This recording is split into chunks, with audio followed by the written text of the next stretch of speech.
Florence Eshalomi. Thank you, Madam Deputy Speaker. I am going to be mindful of time and allow other colleagues to speak. So I've carefully made sure that my speech is short, so I will not be taking any interventions, colleagues.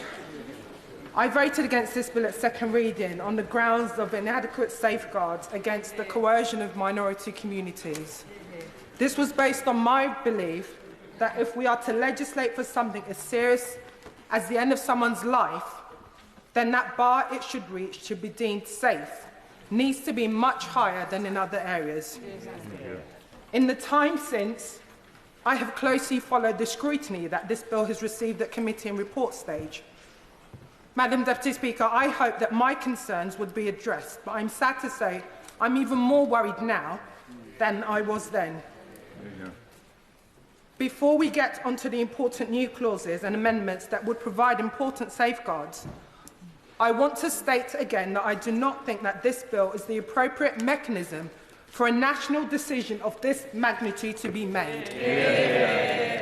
And ultimately, any decision on it should be led by the government and the clear will of this House, not on promises made to people without an elected mandate.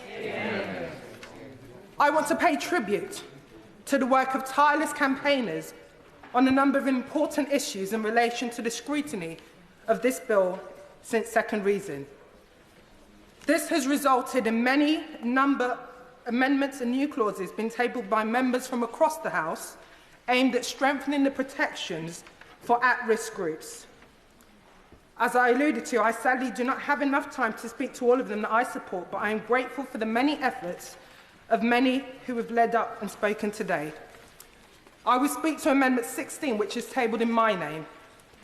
The amendment to Clause 28 makes it explicit that there would be no obligation on any care home or hospice to provide assisted dying on their premises if they are regulated by the Care Quality Commission or the Care Inspectorate at Wales. I understand that the member for Spen Valley has tabled new Clause 10 to replace Clause 28, ensuring that there's no obligation on anyone to provide assistance. Whilst I welcome the expansion of protections this provides to individual practitioners who do not wish to provide assistance, I do not believe that this is comprehensive. Dr. Jamelia Hussain, a palliative care consultant working predominantly with ethnic minority communities in Bradford, gave oral evidence at the Bill Committee. She said, and I quote, "I have gone into those communities and I've spoken to them about this bill. What they say overwhelmingly to me is we are scared. We are really fearful that this is going to result in disproportionate impact on our community. We've seen this through COVID and we are scared." Heartbreakingly, she also said, "Almost every week, one of the first things I have to reassure patients about is that I cannot legally do anything to shorten their life."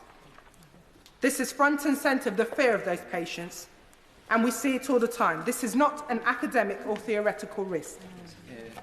Madam Deputy Speaker, are we really prepared to sideline those unheard voices and risk embedding further inequalities in the healthcare as we legislate?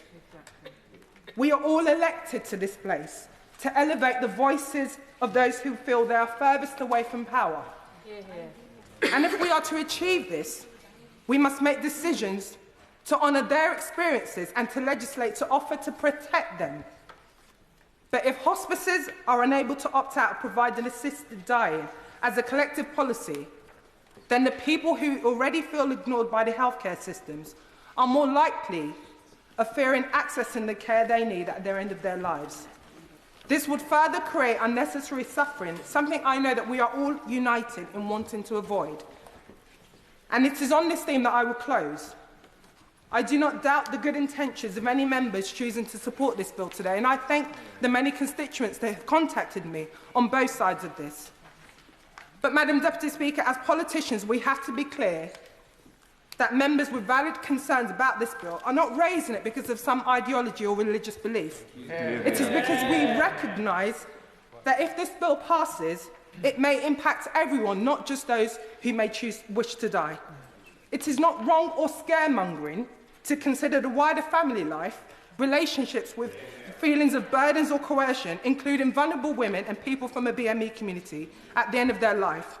It is not wrong or scaremongering for us as politicians, as we continue to receive correspondence from our constituents about the broken state of our NHS and the social care, and for us to think carefully about a bill which may alter the very relationship between doctors and their patients.